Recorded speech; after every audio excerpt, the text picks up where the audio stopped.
దృశ్యం యాక్చువల్‌గా మేము ఫస్టు సురేష్ బాబు గారు అది కొన్నారు. హ్మ్. అదే కొనే ముందు చూడమన్నారు. చూసాను, నేను కరెక్షన్స్ చెప్పాను. హ్మ్.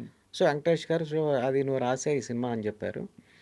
ఓకే అన్నాం. స్క్రిప్ట్ ఇచ్చారు. ఇచ్చిన తర్వాత బాగా లాగ్గుంది. హ్మ్. 20 మినిట్స్ అందుకే తీసేసాం. నేనది చెప్పా. యాక్చువల్‌గా వెంకటేష్ గారు, సురేష్ బాబు వాళ్ళు లెంగ్త్ ఎక్కువ తీయరు. అంటే సేమ్ ఒరిజినల్ ఏదుందో అదే జేస్తారు. హ్మ్. ఎక్కువ కథ పొద్దనేది దాని ముందు 'మసాలా' అనే సినిమా ఏదో రిలీజ్ అయింది. అవును. రీమేక్‌లు 2, 3 ఫ్లాప్ అయినాయి. అయ్యని కాదు, రీమేక్‌లు చాలా ఫ్లాప్ అవుతాయి బయట. హ్మ్. ఎందుకంటే ఒక రీమేక్‌ని తెలుగులో హిట్ చేయడం చాలా కష్టం. ఒరిజినల్ కంటే. ఒరిజినల్ కంటే. ఎందుకంటే మీకు ఒరిజినల్ ఫ్లేవర్ పోకూడదు.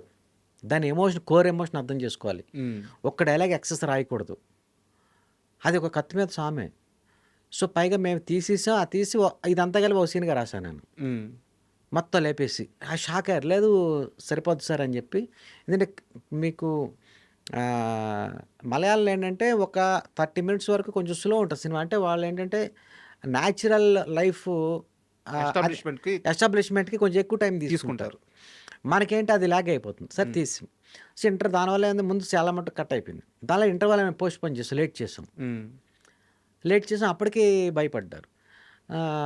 సో, అప్పుడేంటంటే డైలాగ్స్ కూడా నేనేం చేశాను, దాదాపు మీకు dialogue version content wise same ఉంటాయి. ఎమోషన్ వైస్ అన్నీ నేను కొత్తయి రాసా డైలాగ్స్. హ్మ్. మార్చాను నేనన్నీ. ఇంకా ఇంకా కొన్ని బెటర్‌మెంట్స్ చేశాము. మీకు అందులో కూడా ఇంటర్వల్‌కి నేను యాక్చువల్ కేరళలో షూట్ చేసాం అదెళ్ళి మేము. నన్ను కూడా తీసుకెళ్లారు.